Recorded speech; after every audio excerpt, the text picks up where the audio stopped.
It goes, opens this way. It's hitting the seat at the moment, but it does open right up. That's all big storage under there. This way opens up, and that's where our car fridge is going to be. In there. And then, when we want to sleep on it as a bed,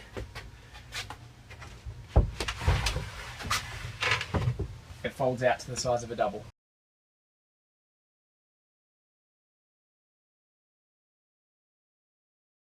G'day guys, and welcome to Nicaragua. Today we're going to be doing something a little bit different from our usual videos in that it's going to be the first of a retrospective build series. Lee and I really wish that at the time of building out the van, a year ago, that we'd filmed everything at the time, but we just didn't focus on that. And we did take a few photos, which I'm going to refer to in this video. But the good thing about doing it retrospectively is we can tell you, over the last 9 months, what about our build has held up, what we'd change, things that have worked and things that haven't. So just to fill anyone new, in case you're new here, I'm Max. Lee, my girlfriend and partner in crime in the van, is currently back in Canada. She's working for a little bit. She gets back in a month. And Oki, my dog, is outside. He's so dirty at the moment. So he's chilling out we're at a friend's property in Nicaragua. So he's having fun too. So today's video is essentially going to show you how I made this couch that converts into a bed. It also stores our fridge and also has a table attached to it.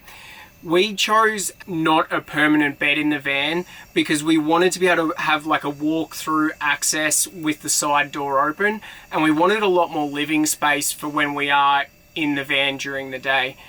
We're really happy with the decision, and I want this video to be what I didn't have when I was building it, because I had to do a lot of trial and error to build out mine, and so I'm really hoping that this helps you guys out and makes your build process a lot easier.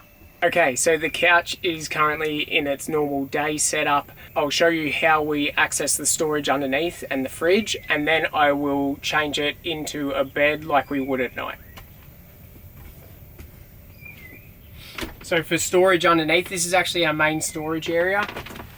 This just lifts up. Now we can lift it more just by moving that back cushion away, and we keep a lot of our camping and extra water and all that sort of gear under there.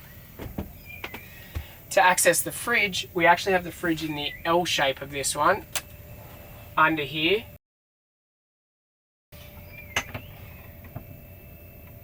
It's a 12-volt Dometic, and I'll put the link in the description for that one. Now to turn it into a bed, this just slides out. That cushion goes to the front, slides through.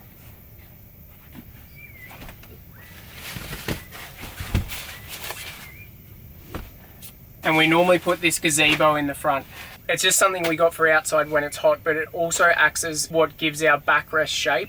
You need something behind the back cushion because the way most vans' walls are, this being a Sprinter, they're tilted up kind of on an angle. So if you don't have something behind there, your cushions are going to be on that angle and it's not going to be comfortable. So we use a gazebo, but there's plenty of other things you could use. And now I'll just show you how we pack it back up.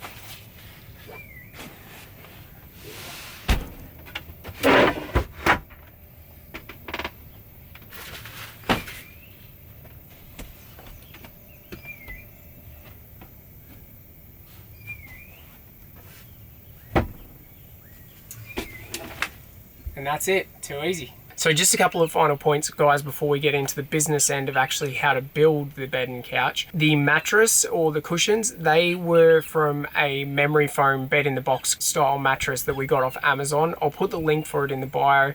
We're really happy with it, 9.5 months in, and it's still really comfortable. And it's nice and supportive as a couch too. We cut it using an electric carving knife and just used chalk lines to make sure they were nice and straight. We actually ordered a queen size mattress knowing that our size was only a double because we needed leftover to make that third cushion the one over the L shape.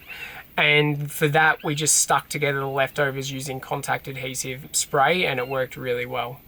So another thing to think about is make sure if you're going to have the fridge in the same compartment we do, don't put a wall on the back of that. Leave that open and don't stuff gear behind the passenger seat. I know it's really tempting because you need every bit of storage space you can, but you need good airflow behind the fridge. Otherwise, you're going to have issues with it overheating, especially once you get to warmer climates like down in Central America where we are. And finally, one thing that we didn't think of until we were on the road, I think it was like our second or third day on the road that we realized, is that there's really good access to the fridge during the day, but when you're in bed mode, you can't really access the fridge without waking up the other person if they're still in bed. It hasn't been a big issue for Lee and I because we're normally on a really similar schedule, and so if one of us ups, we're both up.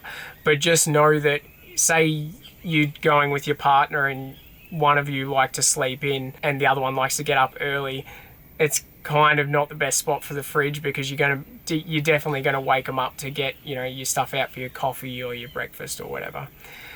Okay, so that said, let's get into the build details. Alright, so as it's difficult to give you a good look at the frame of the bed now that it's in the van and covered in cladding, I decided to get a little artistic and give you guys something you can screenshot and refer back to later. This blueprint shows you a bird's eye view of the frame without the lid. The pattern piece and the piece with the two dots are the only ones that aren't replicated at the top and bottom of each box. I've included all measurements and materials used to build the bed to make it easily replicated. For those from the US, I'm sorry, but you'll either have to convert from metric or finally come on board.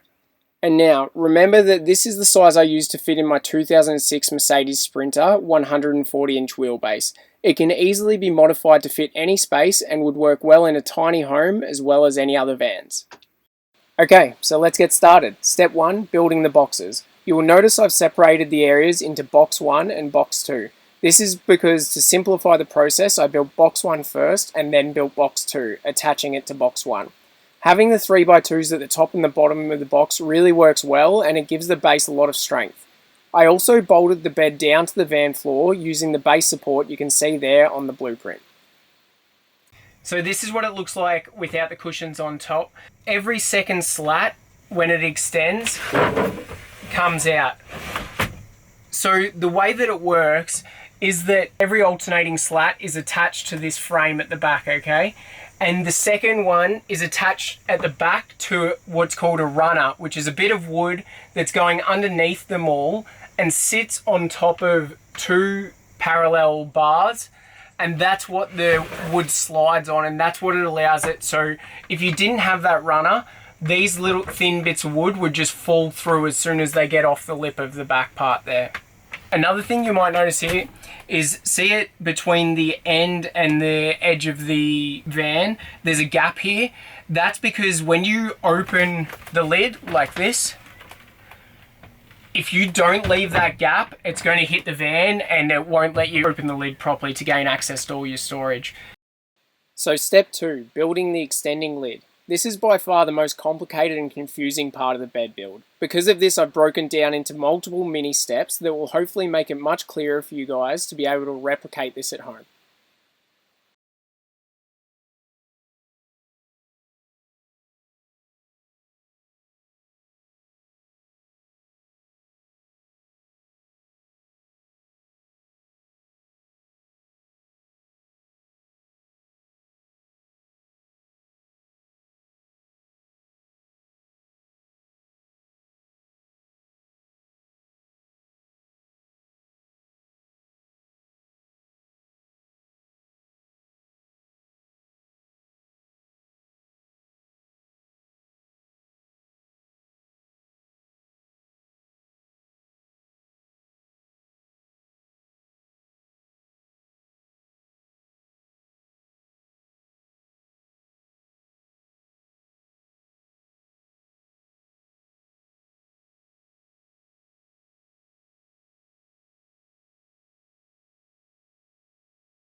So once you've got those extension slats connected, the hardest part's all done, guys. So this end of the lid part, because it's just stationary, all the slats get connected to the original front and back bit. There's no extending part for that one.